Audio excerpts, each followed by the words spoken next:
about to go live on Workshops for Moms, January 24th. Okay.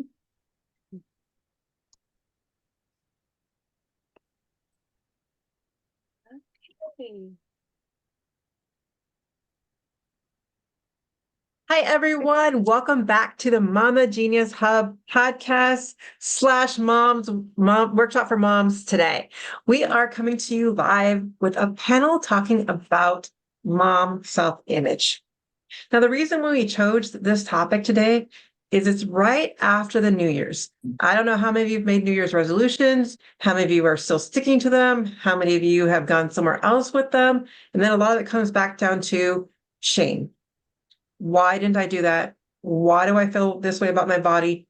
And we just start being so mean to ourselves. We get those thoughts in our heads and we start beating ourselves up.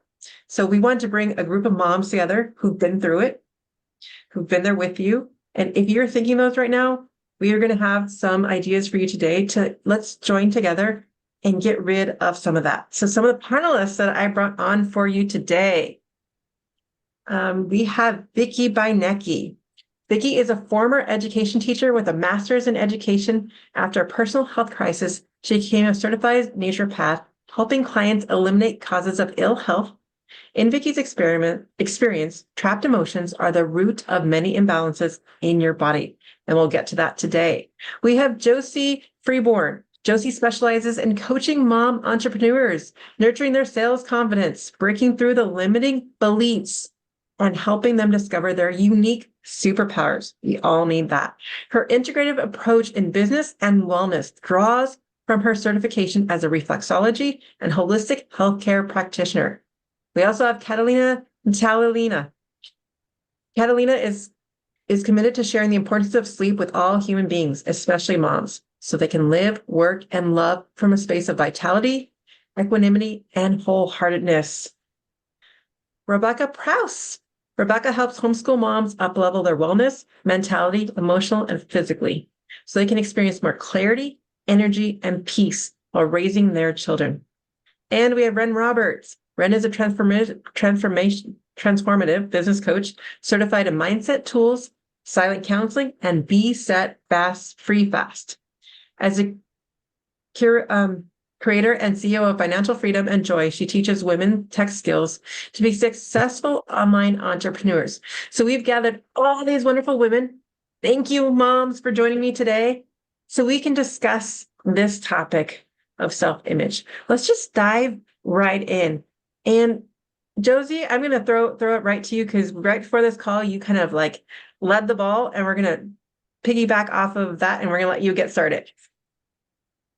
All right. Well, one of the biggest things about self-image that I have actually had to work through for myself, and now it's something that I actually help the moms who I work with in coaching to be aware of, is the way we talk to ourselves about ourselves. So I always say it's the story that we tell ourselves about our image, about our body. There's little people listening and little people watching. And most of the time, in my experience, I would do something, as well as the other moms that I work with, for our children before we do something for ourselves, which we could talk about that probably at another one of our chats here. But our kids are constantly watching what we're doing and hearing what we say. So the biggest thing in mom body, mom self-image, mom self-care even, is to recognize that our children are watching us. So we really can choose our words, choose our actions, and choose that integrative part of it with our children by incorporating them in and allowing them to see the real of us, but also including that positive mindset for them to be modeled after, because children imitate and they hear what we say and do all the time. I want to open that up to the rest of the panelists, so feel free to jump right in.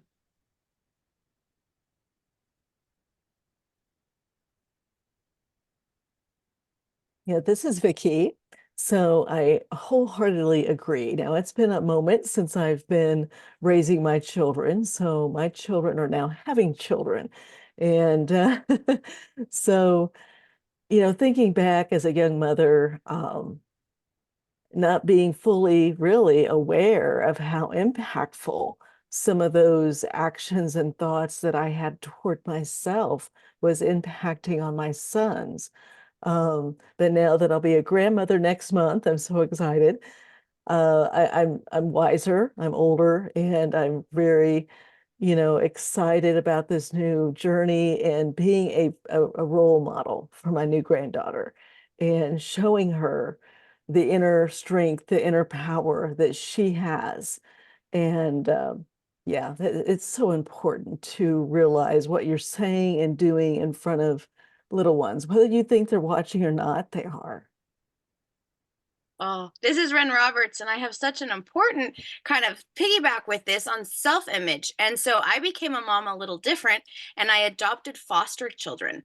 And so when I had 3 siblings, they were full siblings, come into my home, one of the interesting things about self-image was their mother, presumably, as well as the foster families, were so tied with their self-image about what they ate that the 10-year-old could barely eat like a plate, like she would eat the tiniest little bird portion.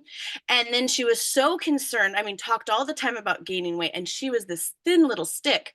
And then the 5-year-old brother, when he would eat, every time after he would eat, he would lift up his shirt to inspect his abs to see if he was fat. So it was like, holy smokes, like this is how the kids came to me at that. And it's like, this is stuff that's mimicked. They'll also look at where it's ingrained. And so that's where, as the other panelists were mentioning, our self-image is so important. And those little beings are watching everything.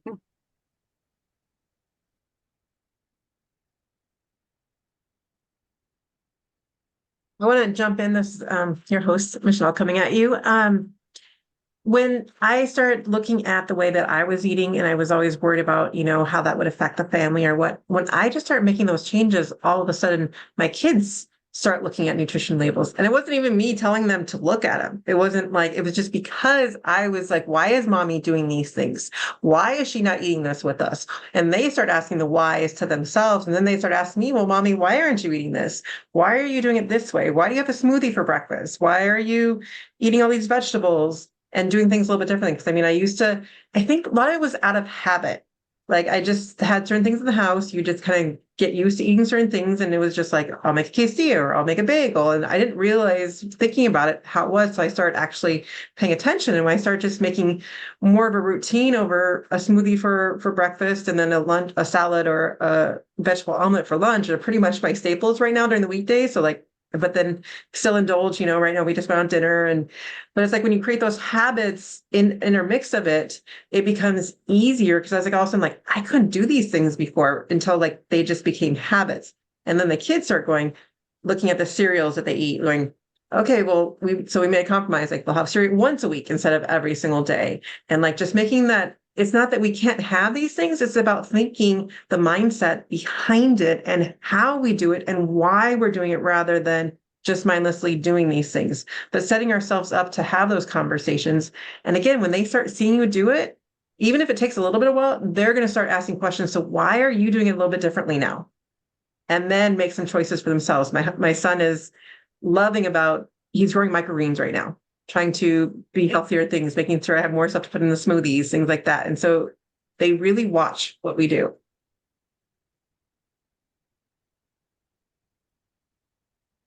Michelle, This is Rebecca. Oh, sorry, Josie.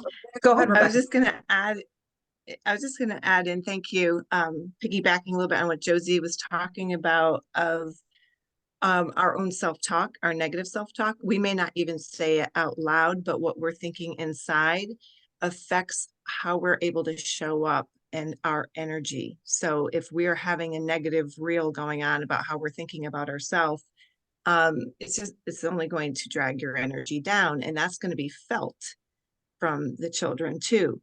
And eventually that would come out of it's likely to come out of your mouth, right? But the other part too is the image you have of yourself and beliefs that you may be taking on from what the world is saying. So there could be certain things about pregnancy or after pregnancy, or when you reach a certain age, that something happens to everybody, but it doesn't really happen to everybody. So really being aware of what you may be adopting as beliefs that don't have to be true.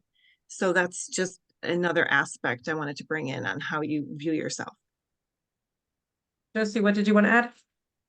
Yes, actually, I wanted to kind of along the line with what Rebecca was saying too, but along the line of our children, and you were talking about smoothies, and it made me think that when my son was 3 years old, he started making smoothies because it was something that I did. After I had him, I actually had a very serious postpartum anxiety that really took me down with my own image, and so I had to work really hard to get out of that. And little did I realize that at 3 years old, my little guy was already developing those habits. So it starts really, really young. A lot of times moms think, oh, they're still little. They're not listening. They're not paying attention. He became the little smoothie maker. He said, I made my smoothie, mama. And he knew how to do it because I modeled it for him and included them. And one of the biggest things is to include our children into what we do for our daily habits. And oftentimes what Rebecca was saying, what we're thinking, our kids actually pick up on that without us even knowing. Our thoughts, it's like we're connected somehow, right, to those people. And so if we can actually incorporate them into what we're doing with our own daily habits, we're actually setting the foundation for them. So like what Ren was saying, they grow up to actually have those healthy habits. Just because they're little doesn't mean they're not creating their own habits. So why not model for them the good habits? And that's really good motivation as a mom to say, I'm doing it for my kid. My little boy said to me once, Mom, your body's a little puffy. Maybe you should work out a little bit. That was about a year or so ago. And I said, you know what? You're absolutely right. I do need to, work on myself a little bit more. Let's do it together. Instead of getting mad at him saying, what do you mean you're calling me puffy? I love that so much. I mean, that really brings us back to who we are. And it really is that modeling that we do for our kids because they really do see it. And I always tell my kids, like, I didn't necessarily have the great habits and like, so I have a whole bunch of habits to unlearn versus if you guys just start off with the good habits, you just keep going. It's not like you're going to have to unlearn anything later. And they're like, oh, that's a good way of looking at it. And then it makes them think a little bit more. So throwing that out to them.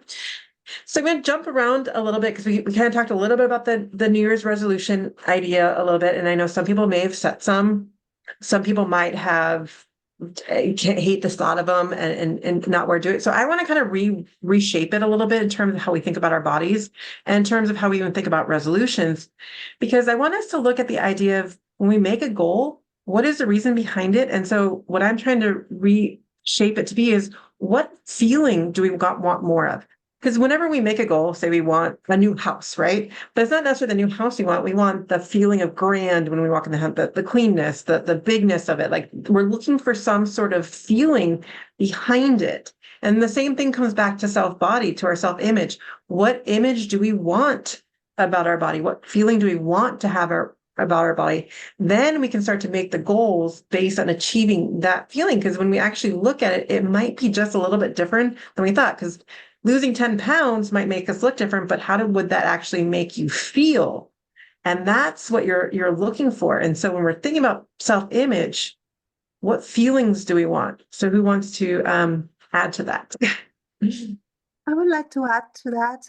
And from the point of view that, and this is something I've been talking in my posts lately about what your dreams are, and how many times those dreams are disconnected to your goals. And in the same way, how many times our goals are totally disconnected with what you just said, our true feelings. And I want to say that a lot of what happens with mom bodies is that there is a disconnection with our bodies. And I know from my own experience that when I gave birth the first time, I have a C-section. And the second time, I also had a C-section. And I remember those things happening, but not really feeling anything into those things. So I had these 2 C-sections. And then the wave of motherhood came and I was busy raising my babies and never, ever thought back to what had happened.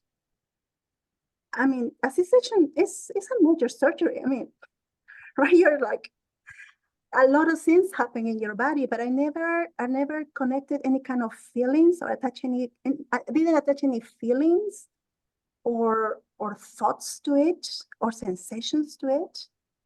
And it was years later when my oldest was 19 and I started practicing yoga and mindfulness and embodiment practices. And in one of those practices, when you say you breathe, and often you're cueing to follow your breath, right? Where the breath is taking you, and feel into your body if you have any sensation. And for the longest time, every time I was cueing to that, all sensations went to my C-section scar. And I started to feel things about my scar that I had never felt. I didn't feel those sensations after I gave birth or, postpartum, or while I was healing during the week after the C-section, or even 24 hours after the C-section. I felt nothing. But I felt those years later because somehow I believe there had been a disconnect. I had kind of disconnected from my body going through that experience of having a C-section. And of course, my mind had rationalized this like everything went well, the baby's fine, I'm fine, and we're okay, right? But obviously, I had never paid attention to what my body had to say about this. So years later, when I was doing all this mindfulness and yoga and embodiment practices, it was all about feeling into this scar that was there, and it was achy and tingling, and there was some kind of burning sensations, and I felt a lot of sensations in my womb that I had not felt all those years at all. So I think when we become mothers, our bodies change in so many ways that at some point it's just easy just to disconnect. Not because we want not to address, but sometimes it's just the busyness of being a mother doesn't allow for us to have time to spend time just being in our body. And all of a sudden we're looking into the mirror and we feel that what we see is not us, or we cannot connect or make a connection with who we are and what we see in the mirror. And I think that is so related to the feeling. So it's so hard to say, oh, I'm going to connect my goal to the feeling that I feel in my body. But if I'm not connected to my body, there's no feeling to connect to. So I believe that as we become mothers, these embodiment practices are so important to stay connected to our bodies and to what our bodies are telling us, and feeling into what our bodies are telling us. As you said, as we think of goals or things that we want to have for ourselves and our family. But sometimes it is hard because, first of all, we have disconnected from our body. And by being disconnected from our bodies, we're not connected to our feelings anymore. So that's what I want to share about that. I know that in my own experience, embodiment practices and yoga and mindfulness have helped me a lot reconnect with my body. And by doing that, I have reconnected to my feelings. And by doing that, I have to be able to, when setting a goal or looking into the future of the things that I want for myself and my family, I can feel more into it. And I Does think anyone want to add to that? I can totally relate with that, Catalina, because this is Vickie, by the way. I too had 2 C-section deliveries. And you're right. I mean, you just go right into mommy mode and you do what you need to do. And you don't realize, or in my experience, I didn't process what actually happened in my body. So I think the young mothers out there, to be okay with having this self-awareness. It is so important to recognize your emotions and, talk to someone about it. Talk to another woman who has had, for example, a C-section or whatever that you have gone through, so that you can discuss that and talk about it. Because I think we as women, we process a lot through conversation, through discussion. And when we hold it inside, it's not good, you know, and then we just kind of stuff it down until, like you were saying, Catalina, years later, it surfaces when you start doing some inner work and some self-awareness and mindfulness. So, you know, reach out to other women in your community that you can relate with and share your experiences, be a support system. I think that's so, so very important. I'm totally with you. This is Ren Roberts, and on how you want to feel and tying all that in, it's like there's so much of that disconnect that's what the other panelists were, like, so when you start to connect, like sometimes, like I remember years back when I was on a personal growth thing, I realized that I numbed. And so numbed my emotions, numbed like how I felt about my body or the drama, all of that things. And so that's where like realizing numbing is an emotion and then saying, I don't want to feel that anymore. And then when you turn that off, holy smokes, then you feel everything positive and negative. So then it's like that regulation. And so I think there's just that humanness in us. And I really love how Michelle's bringing out, how do you want to feel? And like, that's where I stand for the joy. And like, a lot of us have the idea like parenthood is going to be so grand, and then we get in it and I'm like, oh my goodness, you feel so many more emotions than you ever have felt in your whole life. And so like just holding those things, and the bigger thing is holding your peace. Like, and I've thought of myself like one of those, so sometimes almost like a punching bag, though it's like boing and then it comes back up, boing. And so that's what the emotions, how do you want to feel? Peace of mind. And just keep coming back to that. And all of these techniques are just so you feel more peace. Yeah, this is Josie Freeman popping in here on that, and that emotion, bringing it right back to how we feel and how we want to feel. I have two comments on that. I know, Michelle, when you had mentioned it, bringing back that feeling of the feeling that we actually want. One is looking at it, and I'm a sales professional, so I look at it also from that, like when I give a feature of whatever it is that, you know, I might have been selling in my past and a benefit of how this is great, there's also the benefit of that benefit, which is the feeling. And so I look at a lot of what I do and when I talk with my fellow moms is, what is that feeling that you want to have? Rather than just that, like, I want to lose 20 pounds, or I want to have a flat tummy, or I want to be very healthy, or I want to have a lot of energy. That's great. But when you achieve that, what is that feeling that you're going to have, so that you can actually embody that feeling inside of you even before you have that result? Because the feeling and our own belief, that belief, we can say something and not believe it, and not, if you believe in manifestation and things, and not have that happen. But it's what you truly believe in and feel. That's what's going to dictate how you actually do your actions to achieve those goals. And one of the things with our body, with our image, with our own emotional wellness, our minds have a lot of power over our physical part of our body as well, is to come at ourselves from a place of love. I know, Ren, you said joy, right? Joy, happiness, that good feeling. But not only that, but love. And so many times we come at our mom bodies as, oh, I should have done this, or I didn't do that. And we're very negative on ourselves. And so one of my colleagues had passed, she had told me, you know, Josie, you got to come at it from a point of love for your body. And my first response years ago was, yeah, but right now I don't love my body. Oh my God, I like myself. I love my children, but I don't love my body. And she says, but listen, you need to change the story you're telling yourself, which fits right into the things that I do now in my business.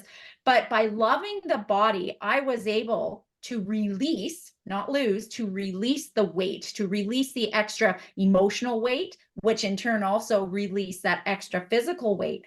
And so my message here is to come at it not from a place of, I need to be more like this, or I should be like this. Don't shit on yourself, that we always say, but come at it from a place of love and from joy. And those positive emotions will actually help you manifest that feeling that we all need to come back to. This is Michelle. I want to piggyback on that, Josie, in terms of when we are picturing that end result, the more specific we can get with that feeling and picturing. So if it was 10 pounds you want to lose, what are you actually doing in the day that you look at that scale? So like, are you looking at that scale? Are you giving yourself a reward? Like, what is it that is inside of you that you want on that moment when you achieve that? And we focus on that vision and that feeling as specifically as we can, the more we can create that, the more we create it into our reality. And so really getting deep and dive into those, and that's the hardest part, because all of a sudden you're like, I can't do that. I don't want to think about it. It's not going to happen. And then that's when the beliefs come into be. So just the more you can start being curious about it and saying, what is it that I really want? And what am I doing when I actually receive it? How am I feeling? And the more specific you can paint that picture, the more likely it is to happen. Well, it's going to happen. Let's put it that way. Because it will. If you create that picture and you keep focusing on it, the more detailed you can get, the more it's going to happen. It's already happened. You've created it in your mind. You're just making it reality now. It's a little bit like the manifestation starts in your body, right?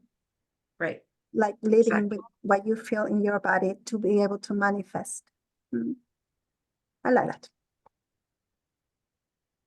And so on that, as we're talking about that, one of the things I want to bring up and ask you panelists is, for me, it always was, I didn't realize as soon as you become a mom, you start making decisions based on what your needs and your feelings of that moment, right? Now, not that it's good or bad, but a lot of times we're like, oh, I'm too tired to do this, so I'm just going to say no. And so then you start just saying no to all these things. And all I want to point out is that those no's start to shape who you are a year, 2 years later. And again, we're a lot of times, I'm not trying to say anything, but moms in with the young kids, you are in that survival mode. And some of you might not realize the no's that you're making right now are just going to shift who you are. And all I want to point out is making those choices with that conscious knowledge that it's going to change something down the line. So we want to talk a little bit about that decision making in terms of what we're eating, in terms of how we're being and taking care of ourselves. Because if we're just saying we're too tired, we don't have the time for it, we can't do that.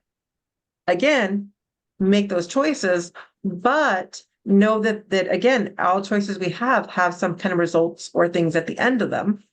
And so I didn't notice in motherhood, the more I started saying no, all of a sudden that's when, for me, I woke up 5 years later going, I was in this fog. I didn't quite know what happened. I didn't know who I was anymore. I lost my identity. And as I look back in retrospect, I realized that it's because of those no's. And so I just want to bring out that conversation to get some of your experiences so we can just make conscious decisions that we decide, I really am too tired for this. I need self-care tonight. I can't do this.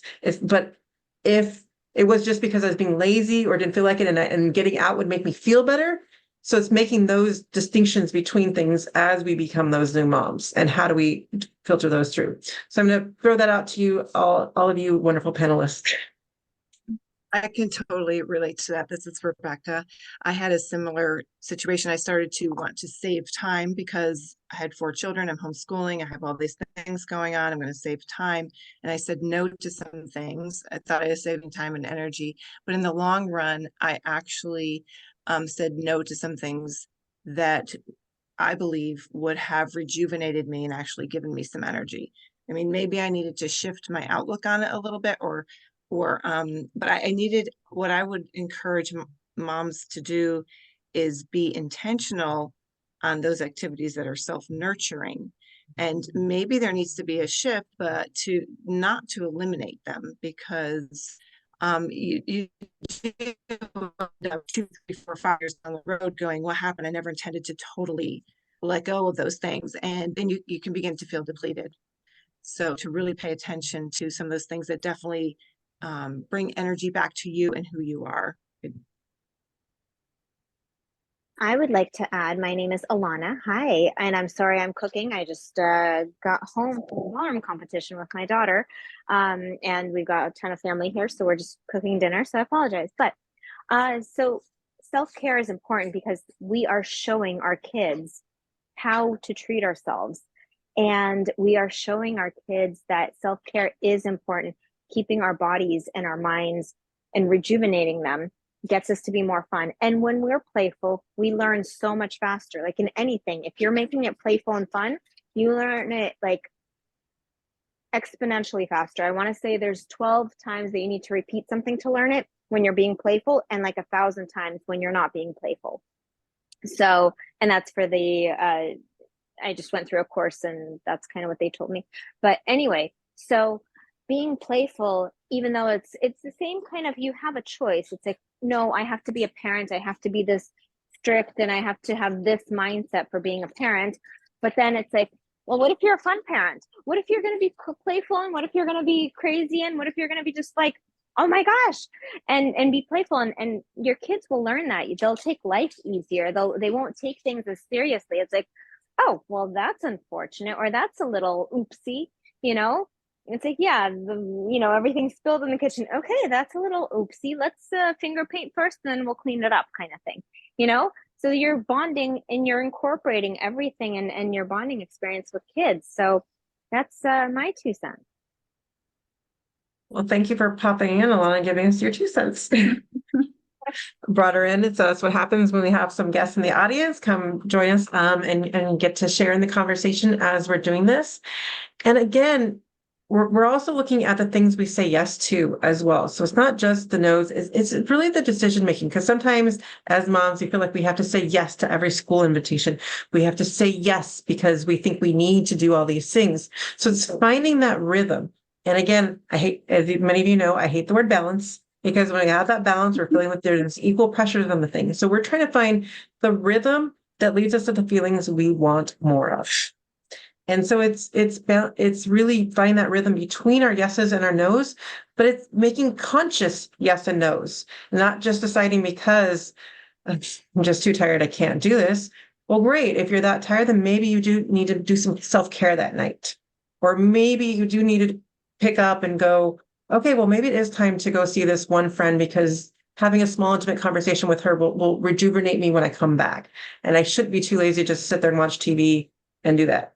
But again, these are just suggestions, just ideas for you to start shifting your thinking into, is this a good yes for me? Is this a bad no for me? Like it's just being conscious and more aware of why you are doing things. And that's what we're all about, because we get into that survival mode with kids and we let all of that just overwhelm us. And so we just take one decision at a time and just sit for it with a second going, what do I actually need right now? I agree with what you're saying. This is Catalina speaking, and I just saw in the chat that Josie mentioned boundaries, and that's a word that was coming in my mind as well. And how difficult when we become mothers, especially how difficult is to set boundaries. And I don't know if it's a motherhood thing, but it's like all boundaries disappear when you become a mother.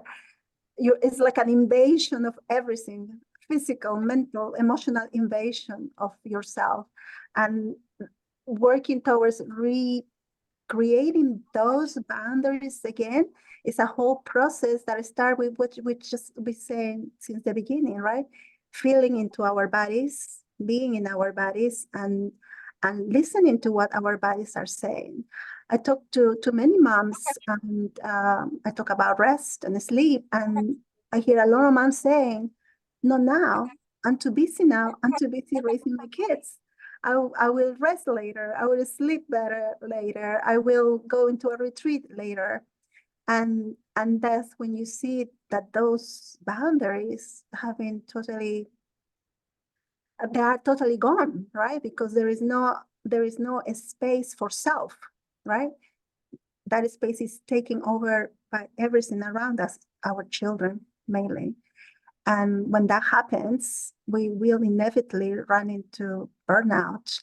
And as I tell many mothers, when you are in burnout, there is nothing of you to give to others. There's nothing of you to give to your children because you are empty, right? And I know that sometimes with depression, and someone's going through depression, feeling that they are not noticed or loved or recognized for what they do, is basically that they are so tired, and being so tired makes you feel really, really lonely, right? So a lot of re-establishing those boundaries had to come from self and from feeling into our own bodies what is a yes and what is a no, and go by that feeling rather than by that what we should do or what people expect us to do. We have a comment from the audience from Cheyenne. She said, so true. Some people take advantage of you if you say yes often. You offer an inch and they take a mile. That is when boundaries are important and confident with your decisions and stand behind it. So true. But as we talk about boundaries, I want to throw this question out to you, panelists, because we're talking about the self and how we perceive ourselves and our body image and stuff. So how do we apply the boundaries to that to help us create more of that positive image? This is Vickie. I think it really starts with, again, becoming more self-aware, making time for you, and just starting with 10 minutes, just 10 minutes a day, finding that little slice of time where you can meditate, do a mindful meditation, go in so that you know what, like Catalina was saying, what a yes feels like in your body, what a no feels like in your body. I know for me, I'm very intuitive and I pick up on other people's energy. So I was not able to really disconnect in a way just to feel, what does Vickie feel like? I could feel my sons, I could feel my husband, I could feel everyone else, but making time for me just to, okay, what do I need right now in this moment, in this 10 little moment of my day? What do I need? And so then when you're able to connect and be more aware of yourself, then, because that's different for everyone. What is good for me may not be good for you. Maybe you need drawing. Maybe you need a walk in the park. Maybe you need some exercise. Maybe you need to talk with a friend. But you won't know that if you just keep busy all the time and not making that little self-awareness time for you. So just start with just 10 minutes a day, I think, is a good place to start with that. Yeah, Josie Freeman here. I really believe that, again, I'm going to come back. It seems to be my topic of the night, is that modeling, because so many moms that I've worked with, in my past life, but prior to working with the current moms who I work with, I was working with moms who had been dealing with postpartum anxiety, postpartum conditions, and helping them learn how to overcome them, how to manage them. And one of the biggest things is saying, I don't have time. I can't do that. I can't find the time. I can't make the time. And so when we're in that mom moment, oftentimes we really think that it's so hard to find 10 minutes a day, much less 2 minutes a day. And what I've learned through somebody telling me this many years ago, and I've modeled that now in my behavior with the moms who I work with, is, again, our children are watching us. So if we don't take that 10 minutes a day, or 5 minutes even, or 3 minutes to step outside and take a deep breath when our kids are having a meltdown, of course, keeping a watchful eye that they're safe, but we're modeling to our children that their self-care doesn't matter, that they don't need to take care of themselves. So when they become teenagers and then adults, they're going to have the same problems. And so everything that I do with even my own parenting is, in the back of my head, I have, what would my son or daughter see right now? So for me to take that 10 minutes, and sometimes, guys, we have to be creative. I go to the bathroom. My kids think it takes me 10 minutes to go pee, but it doesn't. I'm in there for myself, taking some deep breaths, maybe just saying, I need quiet for a minute. And when they were really little, I would put them in their little bouncy chair, because, the whole thing, moms can never have a shower. No, I put them in their bouncy chair and put them in there with me, of course, making sure that they're safe, but we can become creative with finding ways to be with ourselves, with our children still around. It doesn't have to mean I need to go out for a night with my girlfriends, although that's super important. But again, that modeling, my children now know, Mom, I need to take 5 minutes They're 10 and 11 now. I need to take 5 minutes to myself. My daughter might be crying because something's bothering her. And, our natural thing as moms is to go and save them and try to help them. But to be okay with, I need 5 minutes to myself. Or, Mom, can you walk me through a meditation? Mom, can you hold my hands and breathe with me? I was so proud in that moment because I didn't know that growing up. My mom hid. She didn't, it was always on the ball, always had to be so good. And so the importance of taking, like Vickie said, that 10 minutes, that care for yourself actually is important in not only our own personal care, but modeling. And don't be afraid, again, to include the children in that in a way that still gives you the opportunity to breathe, because sometimes you just can't get away from the kids. I was a stay-at-home mom. My husband worked. I had to be the one at home. Didn't have parents coming to help, So we find creative ways to do that with your children still around. Yes, Josie, I totally agree with what you and Vickie are saying, and I would like to add the word honor. If you think about it, of saying like, what do you need? You may just need 3 or 5 minutes sitting on the front porch in the sun. And if you are dismissing that, I want you to just think about, you have your own mental health to take care of, your own emotional health and your own physical health. If you do not stop and honor that, and you're always dismissing it, how are you going to feel mentally and emotionally about your decisions? And your mental and emotional health affects your physical health, just like your physical health affects your mental and emotional. So just think about it like that. I know it can be so difficult. I did this too. It's like, I don't have time right now. I'll do it later. Even like I walk by my front porch and go, I want to go sit out there. And I didn't. And then the sun would be setting and I'm like, I never got outside. But then the next day, the same thing and the same thing. It's like, if you just take that 5 minutes, it actually, I can promise you that it will give you back more than what it took away. I want to piggyback on that against Michelle. I want to piggyback on that because time is a construct that we make. And so it's regardless, as I love how Rebecca just says that, maybe I just need 5 minutes to breathe or do this. And then whatever task I was going to do is only going to take 5 minutes versus the 20 I thought it was going to take. And so I think that's where time elements come in, is how long does it actually take us to do something? Well, when we're frantic and struggling to find something, or we lost our keys, that time period is now going to take us 25 minutes. Whereas if we were in the calm space, or if we'd given ourselves whatever that task would have been 5 to 10 minutes. And so that 15 minutes that we just lost from that frantic feeling can be given to that self-care time to make sure that we are in that frantic feeling less. And so then our daily tasks take less time, quote unquote time, because we're in the right mind frame to do them. And I think that's what we lose in this. And that's what we gain by doing the mindfulness and by figuring out what is going to rejuvenate us. Because when we are rejuvenated, things take us less actual minutes in the day to do them. That is true. This is Catalina speaking. And I was thinking how many times we just stop asking for help when we become mothers. I guess we become like super mothers and we feel like we are on top of everything and we can do everything on our own.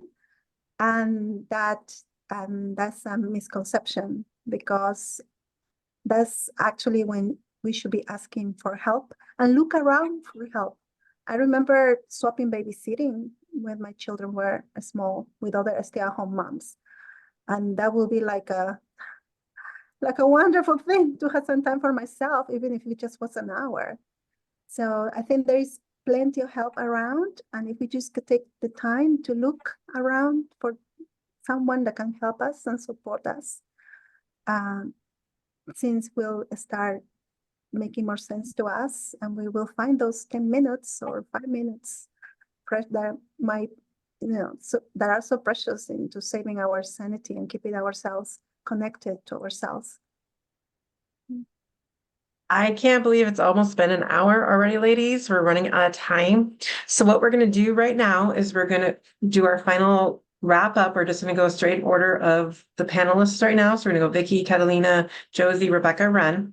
We're just going to, again, we're looking at this idea of self-image and how do we as moms retake this back? How do we make our identities who we are? How do we do this more consciously? Because we've made unconscious decisions and then all of a sudden we wake up and go, who am I? What am I doing? Because we're not doing things with that intention in mind.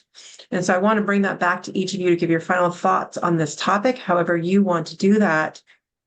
But, and then also let people know how they can get a hold of you after your final top comments. So this is Vickie. I think it really starts with appreciation, appreciation for your body. Just think of, we women give life. I mean, that is such a beautiful miracle. And, it's such an honor to be able to do that. And our bodies are so strong, much stronger than we realize. And we are stronger than what we realize. So just appreciating ourselves, appreciating our bodies, looking at the positive aspects of ourselves and steering away from the negative, what's wrong and what I don't like. Well, what do you like? Focus on what you do like, what you do enjoy. I mean, gosh, I'm so thankful that I can see, that I can walk, that I can smell, just the basics. Start there. If you have a hard time, just start with the basics of just enjoying life, enjoying your body, and being so thankful and grateful for what you have.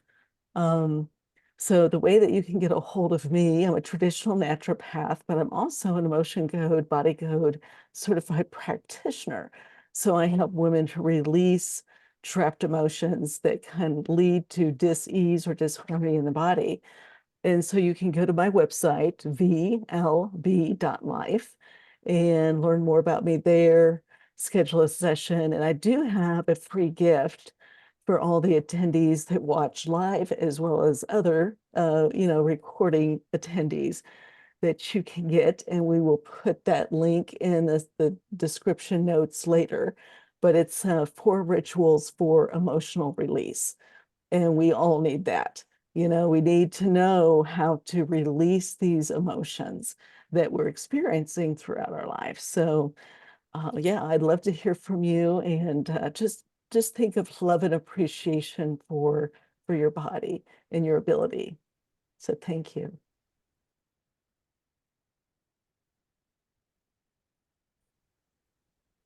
Catalina? Thank you. I just want to finish this part. I guess it was not mentioned, but it was mentioned indirectly. But the power of touch, of feeling into your body, really putting your hand on your heart, or feeling, putting your hands on your belly, and observing your breath. That is a very simple thing, but it's a very gratifying and rewarding thing. Your body likes it when it's touched. And it's something you can do with your children too, put your hand on each other's hearts or each other's belly and just feel into the breath and how that calms everything down and everything around you too. I think we can neglect to see the importance of touch and how touch is so important for our bodies. We do a lot of kisses and hugs with our children, but we forget that our bodies also need to be touched and hugged and kissed and felt into, especially if we have parts of us that are achy, like my C-section, right? Be tender, be kind with those parts of your body that are hurting for whatever reason, because of delivery or whatever reason. Be kind with them. Something that I really like to do with, and particularly with my body, and the parts that ache, I use a warm oil, and I like to massage those parts of my body that are achy or sore or tender for some reason. So just remember that you are just human. Your body is a soft animal. That's what Mary Oliver says, and it is very true. So, and as we said before, many people say before this tonight, that our children will learn that from us. We learn to appreciate and take care tenderly of their bodies as well. Catalina, how can people get a hold of you? There is people will get my link, and there is also I have my Instagram account. It's Cat Natalini on Instagram. So you can see my posts there. I normally post on things related to rest and sleep. That's my topic. Josie? Yes, thank you.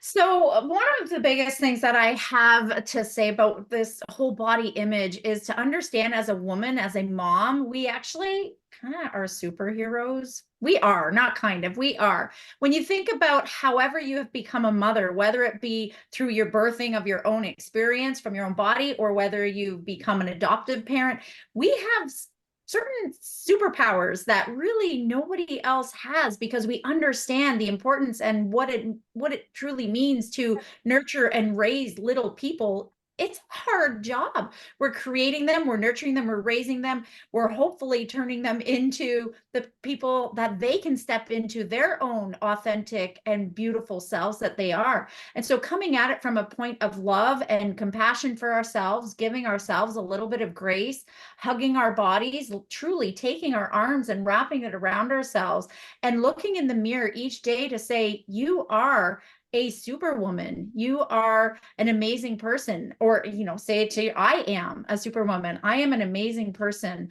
I am stepping into that and acknowledging that. And I'm also acknowledging that I have some moments of discretion, that I digress, or whatever the word is, that things that we don't like about ourselves, and embracing that too, because you need one to have the other. One of the things of gratitude is sometimes we need to be grateful for the yucky things that happen, because we can appreciate the greatness that we do have. Without the yuck, we don't necessarily appreciate the goodness. And so the whole message here is to take yourself as a whole and love yourself as you are. And if you need to lose 10 pounds in your mind, or 15 pounds, or 5 pounds, or you want to change your hair color, or you want to, there's something that you want to change about yourself, embrace it from a period of love, or from a heart of love, not from a place of disgust, because that negative energy breeds more negative energy. And I'm sure, as Vickie can associate with, I too work on emotions and the mindset and the power of emotions and our physical dis-ease or disconnect. When we come at things from a negative point of view, not only do our children see that and become more negative, but we also suffer that inflammation in our bodies, dis-ease, disalignment. So my whole message is acknowledge that superpower woman that you are, step into that. And I'm offering a free 30-minute superpower strategy session for any guests who have been here, and they can get that with the link that we can include in the comments here, and just book it. It's a 30-minute complimentary session, and we can talk about what your superpowers are, because I needed somebody to show me that I was a superwoman once. And sometimes we need somebody else to help guide us through that when we're in the thick of it, especially when we have little ones at home still. Rebecca? Yes, so I would like to bring a couple of perspectives. So one thing to think about is, what about the perspective of showing up for yourself like a best friend? If you would imagine how a best friend would show up, if, I would imagine someone encouraging, someone who would be seeing the best in me and speaking into that and wanting to see that grow. Someone who might see a pitfall, would I want a best friend to tell me about that? So in other words, if you're showing up that way for yourself, you would be looking at it truthfully with the lens of how you would show up as a best friend for somebody else. Like, could you do that for yourself? And if that is difficult to do, or that's one way to sort of filter how you're thinking of what you're doing and making decisions, but also think about it as if you were speaking to your daughter. So whatever it is you're addressing, whether it's your own thoughts or decisions that you're making, what advice would you give to your own daughter as she's growing up and she's running her family, and you see that and you'd be like, well, what would I tell her? How would I want her to be? What would I want? You'd want the best for your daughter, right? So just those two perspectives, like put those hats on and just think about that for a minute. And what would you tell yourself based on what you would tell your daughter or you would tell a best friend? So those would be two perspectives that I'd like to offer out there.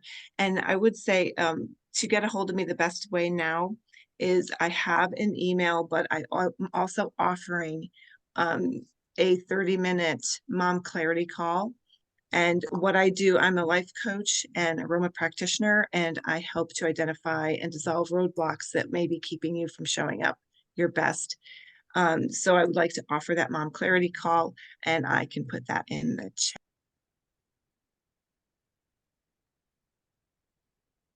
Ren?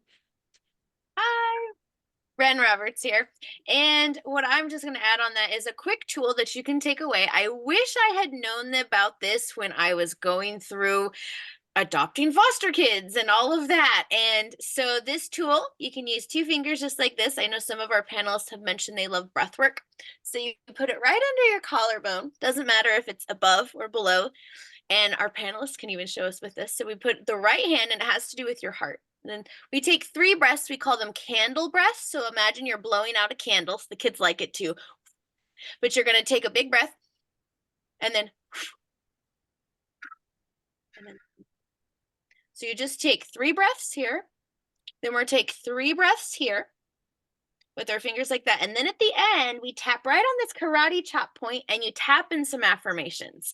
And I always like to go with, I am calm, I am confident, and then I am whatever it is that I really want to overcome. So if there's an issue with the kids, I've used this like in my real life now.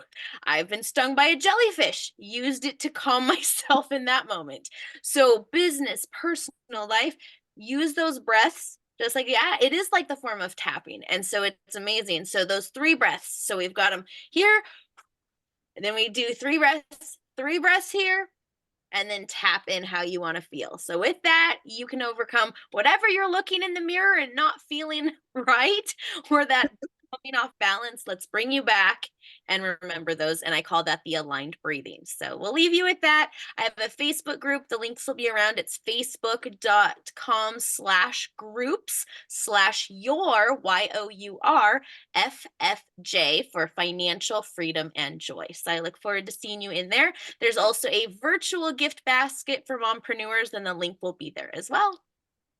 Back to you. Well, I want to thank everyone for coming on today. And the final notes I want to leave you guys with is that this is a constant process. I loved how someone once said is with working on this stuff, it's like we just want to be one and done. Well, it's kind of like the way they worded it was like trying to take a shower so well that you never have to take a shower again. And so it is a constant process. But the big but I want to put in there is so much more fun when we do it together. And so that's why I want to invite everyone to the Women's Circle next, where we do that work together, because it is a constant thing. But how do you want to do it? And we have to keep coming back to it. So even though we get our body into shape one moment, doesn't mean it's going to stay that way if we don't keep maintaining it. And so it's how do we keep that maintenance going? It gets easier as we make better habits, but it's still a constant maintenance because this is our journey. And so do we want to do our journey alone, or do we want to do our journey together? I'm hoping you want to come join us together. And so on that note, we want to invite you to the next panel, which will be next month about being a mompreneur. And so we hope you will join us. We're working on whether it's going to be Thursdays or Sundays still. So we'll get back to you on dates and send all that information out, get onto our mailing list, and we'll be happy to do that. And so, but we also then invite you to the Women's Circle, which is a place for us to have those conversations together. And we're about to start that in just a few minutes. And we'll see you on the next Mama Genia podcast. Sorry, tongue tied tonight. Bye, everyone.